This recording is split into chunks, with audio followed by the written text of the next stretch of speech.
तुमचा शेजारील शेतकरी आणि भावकी बांध करत असतील तर अशा परिस्थितीमध्ये तुम्ही काय करू शकता?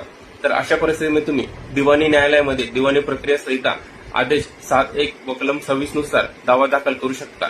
तुमच्या शेजारील शेतकरी आणि भावकीच्या विरोधात कायमचा मनाई हुकूम मागू शकता. धन्यवाद.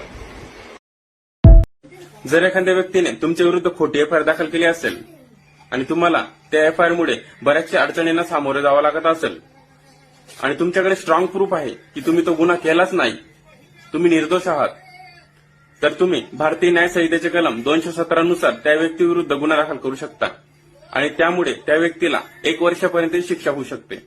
धन्यवाद.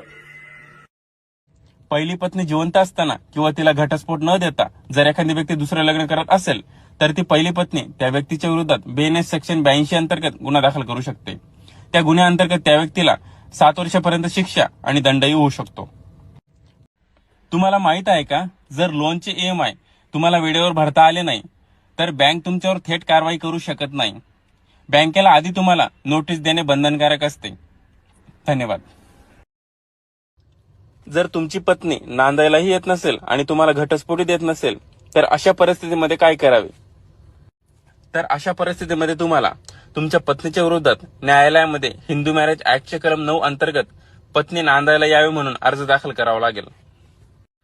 त्याचा एक फायदा होतो, त्या केसमध्ये तडजोड झाल्यास संसार सुरळीत होतो आणि त्या केसमध्ये पत्नी नांदण्यास यावी म्हणून न्यायालयाचा आदेश झाला आणि त्या आदेशप्रमाणे जर पत्नी नांदण्यास नाही आली तर घटस्फोट मिळण्यासाठी ते एक कारण होते.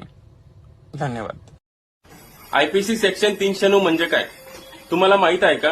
IPC सेक्शन 309 नुसार आत्महत्या करणे हा कायद्याने गुन्हा मानला जातो आणि असे करणाऱ्या व्यक्तीला 1 वर्षापर्यंतची शिक्षा होऊ शकते. धन्यवाद.